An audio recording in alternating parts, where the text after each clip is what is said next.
வணக்கம். மாலை முரசு செய்திகளை விரிவாக பார்ப்பதற்கு முன் தலைப்புச் செய்திகளை பார்க்கலாம்.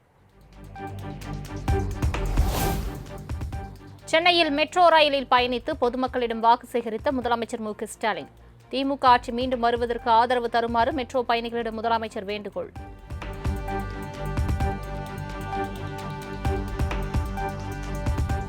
சென்னையில் நிலுவையில் உள்ள மெட்ரோ ரயில் பணிகளை விரைவில் முடிப்போம் என முதலமைச்சர் மு.க.ஸ்டாலின் எக்ஸ் தளத்தில் பதிவு. மெட்ரோ விரிவாக்க பணிகள் எல்லாம் நிறைவு பெறும்போது இந்தியாவிலேயே மெட்ரோ வழியாக அதிக தூரத்தை கடந்த திட்டம் என்று சொல்லப்படும்.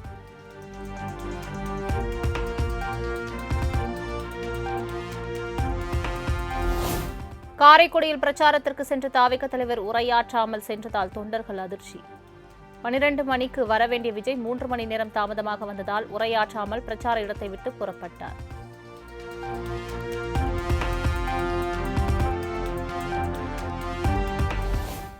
காரைக்குடியில் சைக்கிளில் சென்று கொண்டிருந்த போது தொண்டர்களின் நெருக்கடியால் தடுமாறிய தாவேகா தலைவர் விஜய் சைக்கிளில் இருந்து கீழே விடும் நிலைக்கு சென்றதால் மீண்டும் பரப்புரை வாகனத்தில் ஏறினார்.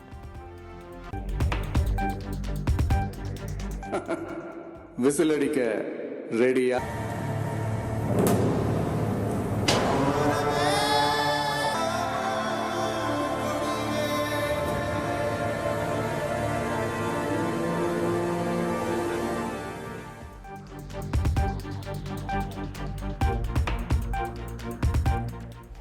காரைக்குடியில் ரோட் ஷோ சென்ற தாவேகா தலைவர் விஜய் தலை மீது மர்ம பொருள்.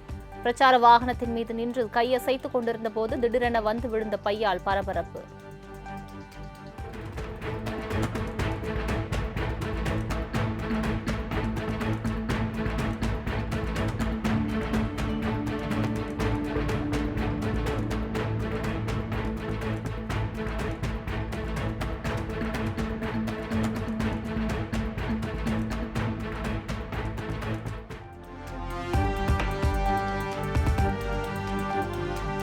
காரைக்குடிக்கு பிரச்சாரம் மேற்கொள்வதற்காக சென்ற தாவேகா தலைவர் விஜயின் வாகனத்தில் தேர்தல் பறக்கும் படை அதிகாரிகள் திடீர் சோதனை. முதல் முறையாக விஜயின் பிரச்சார வாகனத்தில் சோதனை நடத்தப்பட்டதால் லேசான பரபரப்பு.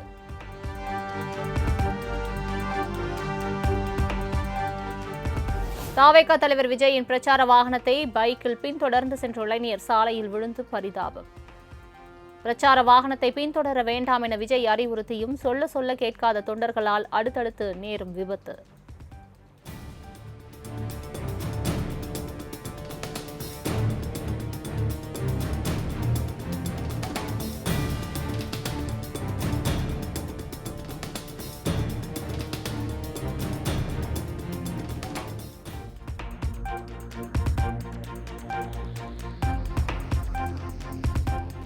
மதுரையிலிருந்து காரைக்குடி நோக்கி சென்ற விஜயின் வாகனத்தை பின்தொடர்ந்து சென்ற ரசிகர்கள்.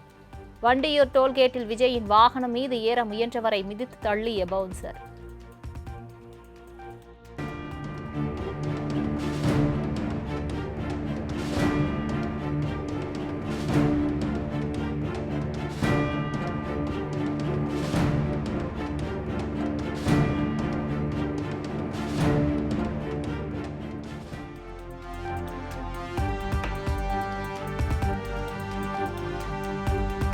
புதுக்கோட்டையில் தாவேகா தலைவர் விஜயை பார்க்க காத்திருந்த தொண்டர்கள் அட்டகாசம். ஜேசிபி மீது ஏறி நின்றபடி விஜய் மீது பூக்கள் தூவிய தொண்டர்களால் பரபரப்பு.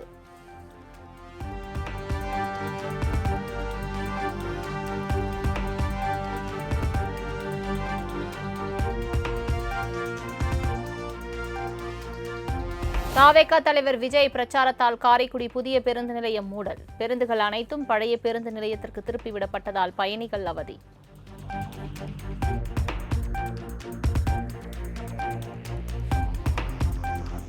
உண்மையான காங்கிரஸ் தாவேகாவுடன் இல்லை, மக்களை முட்டாளாக்க பார்க்கிறார் தாவேகா தலைவர் விஜய். விஜய் மீது கர்நாடக துணை முதலமைச்சர் டி.கே. சிவக்குமார் குற்றச்சாட்டு. சினிமாவில் பேசும் வசனங்கள் எல்லாம் அரசியலில் ஈடுபடாது என்றும் விமர்சனம். There may be some other Congress here. Congress means Mupnar Congress is there now. TMC that may be with him. Not original Congress. Original Congress is Indian National Congress. No one is there with him. He is just fooling the people. Like film, you can't fool people.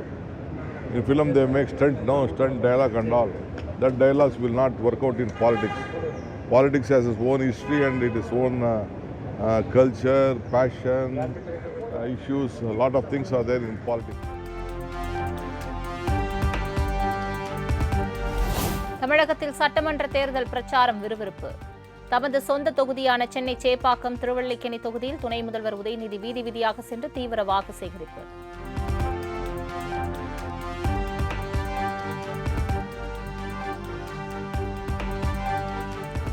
நாம் தமிழர் கட்சி ஆட்சி அமைந்தவுடன் படித்தவர் படிக்காதவர் என அனைவருக்கும் சொந்த ஊரிலேயே அரசு வேலை, தற்சார்பு பொருளாதாரத்தை வேளாண்மையால் தான் உருவாக்க முடியும் என பரப்புரையில் பேச்சு.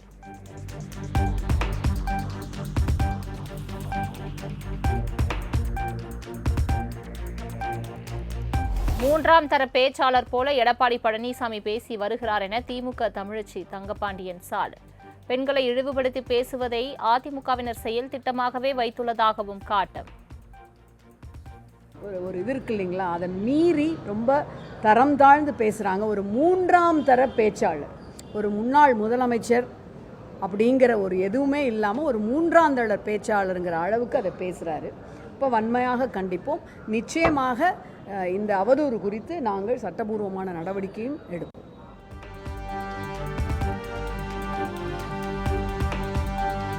தோல்வி பயத்தில் பிரச்சாரத்திற்கு செல்லும் இடமெல்லாம் தரம் தாழ்ந்து பேசி வருகிறார் எடப்பாடி பழனிசாமி. கனிமொழி குறித்து விமர்சித்ததற்கு திமுக முன்னாள் எம்பி கனிமொழி சோமு கண்டனம். இதுல இருந்து என்ன தெரியுதுன்னா, தோல்வியின் பயத்தின் உச்சத்துக்கே எடப்பாடி பழனிசாமி போயிருக்கிறாங்க. நமக்கு இந்த தேர்தலுக்கு அப்புறம் 2வது இடம் கூட கிடைக்காது, 3வது இடத்துக்கு போய்விடுவோங்கிற அந்த பயமின் காரணமாக தான் இப்படிப்பட்ட ஒரு தரம் கெட்ட வார்த்தைகளை அவர் வாயிலிருந்து பேசுகிறார். இதுல இருந்து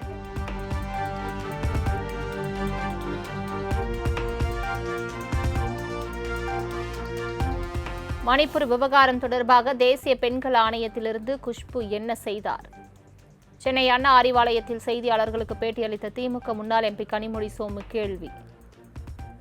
அதே திருமதி குஷ்பு மேடம் மணிப்பூர் இஷ்யூல வாய மூடிட்டு தானே இருந்தாங்க. மீடியா போய் அவங்கள கேட்கும்போது கூட ஒரு வார்த்தை அவங்களால பேச முடியல. அதே கட்சியில் அங்கம் வகிக்கின்ற குஷ்பு, இத்தனைக்கும் அங்க விமன் நேஷனல் விமன் கமிஷன்ல மெம்பரா இருந்தாங்க. அப்படி இருந்தே அவங்களால மணிப்பூர் இஷ்யூக்கு ஒன்றும் பண்ண முடியல. அதனால இது கரெக்ட்னு நான் சொல்ல வரல.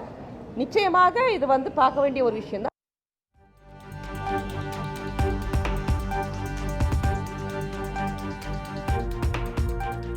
எடப்பாடி பழனிசாமிக்கு கொஞ்சம் கூட அரசியல் நாகரிகம் என்பதே இல்லை என போடி தொகுதி திமுக வேட்பாளர் ஓ பன்னீர்செல்வம் குற்றச்சாட்டு. கொரோனா காலத்தில் நோயாளிகளை நேரடியாக சந்திக்க கூட துணிச்சல் இல்லாத 10 தோல்வி பழனிசாமி இந்த தேர்தலில் 11வது படுதோல்வியை சந்திப்பார் என்றும் காட்டம். கொரோனா காலத்தில் என்னமோ இவர் எதுவும் திறமையாக செயல்பட்டது மாதிரி பிதற்றி கொண்டு இருக்கிறார்.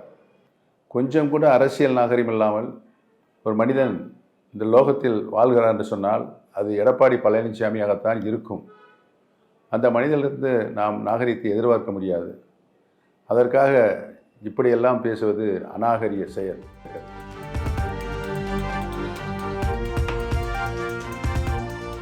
கடலூரில் நாளை தாவேகா தலைவர் விஜய் பிரச்சாரம் மேற்கொள்ள உள்ளதால் துணை முதலமைச்சர் உதயநிதி பிரச்சாரத்திற்கு அனுமதி மறுப்பு. தேர்தல் விதிமுறைகளின்படி முதலில் விண்ணப்பித்தவர்களுக்கே முன்னுரிமை என்ற அடிப்படையில் தேதியை மாற்றுமாறு தேர்தல் ஆணையம் அறிவுறுத்தல்.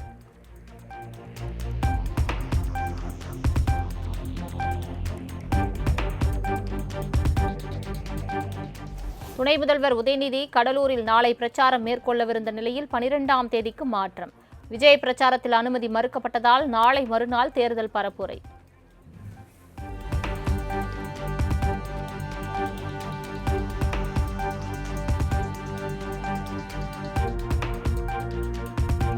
மாம்பழம் சின்னத்தை முடக்க கோரி பாமக நிறுவனர் ராமதாஸ் தொடர்ந்த வழக்கை தள்ளுபடி செய்து உத்தரவிட்டது சென்னை உயர்நீதிமன்றம். வேட்பாளர் இறுதிப் பட்டியல் வெளியிடப்பட்டு சின்னங்கள் ஒதுக்கீடு செய்யப்பட்டுள்ளதால் இந்த வழக்கு செல்லத்தக்கதல்ல என தேர்தல் ஆணையம் வாதம்.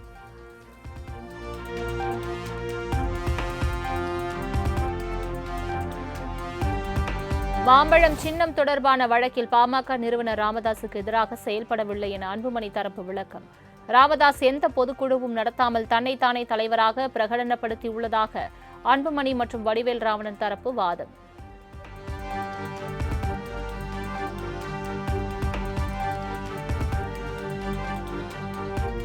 தேர்தல் நடத்தை விதிகள் அமலில் உள்ள காலங்களில் நகைகளை கொண்டு செல்ல விதிகளை வகுக்க கோரிய வழக்கு. பிரபல நகைக்கடை சார்பில் அளிக்கப்பட்ட விண்ணப்பத்தை சட்டப்படி பரிசீலிக்க தேர்தல் ஆணையத்துக்கு சென்னை உயர்நீதிமன்றம் உத்தரவு.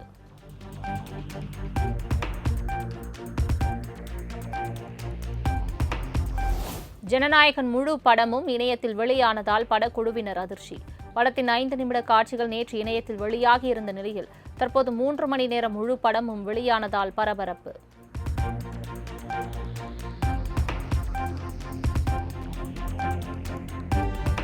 விஜயின் ஜனநாயகன் படத்தை பகிர்ந்தால் சட்டப்படி நடவடிக்கை எடுக்கப்படும் என படக்குழு எச்சரிக்கை.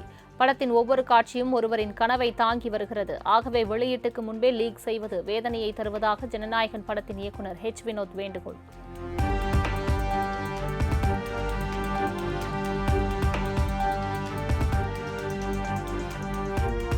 ஜனநாயகன் படத்தை இணையத்தில் வெளியிட்டவர்கள் மீது சட்டப்படி நடவடிக்கை எடுக்குமாறு நடிகர் சிவகார்த்திகேயன் படக்குழுவினருக்கு கோரிக்கை. திரையரங்குகளில் வெளியாகும் வரை காத்திருந்து ஜனநாயகன் படத்தை பார்க்குமாறு சிவகார்த்திகேயன் ரசிகர்களுக்கு வேண்டுகோள்.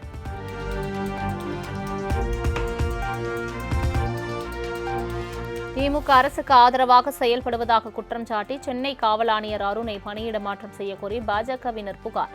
சமூக வலைதளங்களில் கருத்து பதிவிடும் ஊடகவியலாளர்களை சட்டவிரோதமாக அச்சுறுத்துவதாக குற்றச்சாட்டு.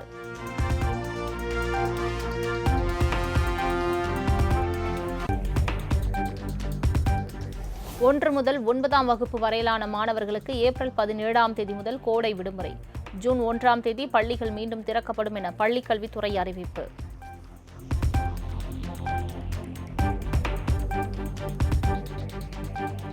சென்னையில் ஆபரண தங்கத்தின் விலை சவரனுக்கு 1000 ரூபாய் அதிகரித்து 1,13,000ற்கு விற்பனை. கிராமுக்கு 125 ரூபாய் உயர்ந்து 14,125 ரூபாய்க்கு விற்பனை.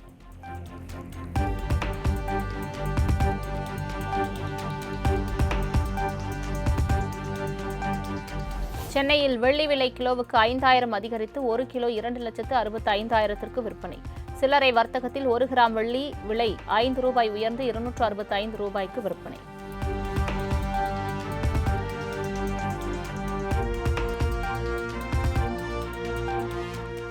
உதகையில் பரப்புரைக்கு சென்ற பாஜக மாநில முன்னாள் தலைவர் அண்ணாமலையின் ஹெலிகாப்டரில் சோதனை.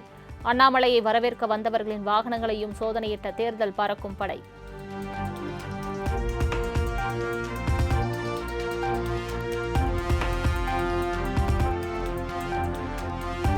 ஆலங்குளம் தொகுதி திமுக எம்எல்ஏ மனோஜ் பாண்டியனை கண்டித்து கடையம் திமுக வடக்கு ஒன்றிய செயலாளர் ராஜினாமா. வாக்கு சேகரிக்க வரும்போது அருகிலிருந்த தன்னை ஒருமையில் திட்டியதாகவும் பிரச்சார வாகனத்திலிருந்து கீழே இறக்கிவிட்டதாகவும் குற்றச்சாட்டு.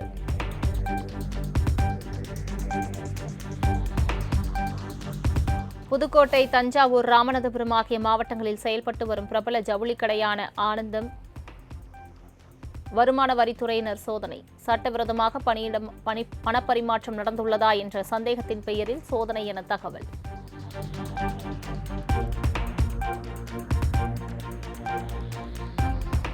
கடலூர் தொகுதியில் போட்டியிடும் அதிமுக வேட்பாளர் MC சம்பத் வினோதமான முறையில் வாக்கு சேகரிப்பு. டீ கடை ஒன்றில் டீ போட்டுக் கொடுத்து அதை பொதுமக்களுக்கு விநியோகம் செய்து ஓட்டு கேட்ட MC சம்பத்.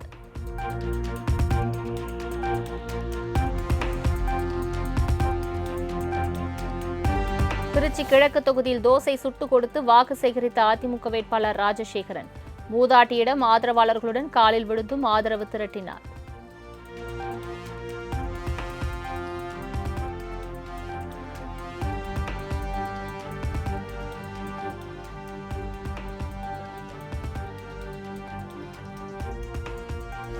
சோழிங்கநல்லூர் அதிமுக வேட்பாளர் KP கந்தனுக்கு 10,000 சாக்லேட்களை கொண்ட ராட்சத மாலை அணிவித்து அதிமுக தொண்டர்கள் ஆரவார வரவேற்பு.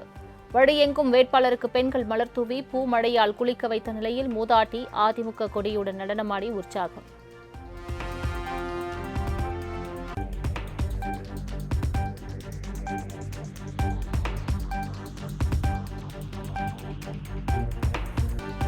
கிருஷ்ணகிரி மாவட்டம் போச்சம்பள்ளி பகுதியில் பெய்த கனமழை காரணமாக ராகி பயிர்கள் சாய்ந்ததால் விவசாயிகள் கவலை.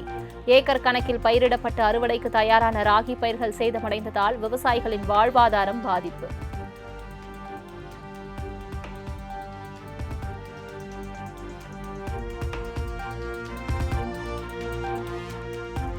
கோவை மேட்டுப்பாளையம் அருகே போக்குவரத்து நெடுஞ்சாலையில் கம்பீரமாக நடந்து செல்லும் பாகுபலி யானை.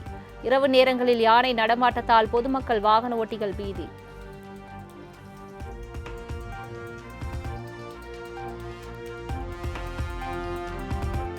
சட்டமன்ற தேர்தலையொட்டி தமிழ்நாட்டில் அனல் பறக்கும் தேர்தல் பிரச்சார களம். காலை முதலே வீதி வீதியாக சென்று வாக்கு சேகரிப்பில் ஈடுபட்டு வரும் அரசியல் கட்சி வேட்பாளர்கள்.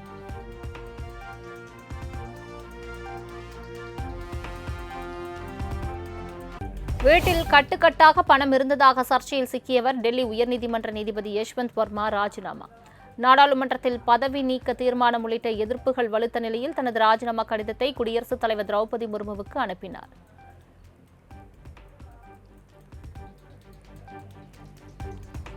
மாநிலங்களவை எம்பியாக பதவியேற்றார் பீகார் முதலமைச்சர் நிதிஷ்குமார். குடியரசு துணைத் தலைவர் CP ராதாகிருஷ்ணன் பதவி பிரமாணம் செய்து வைத்தார்.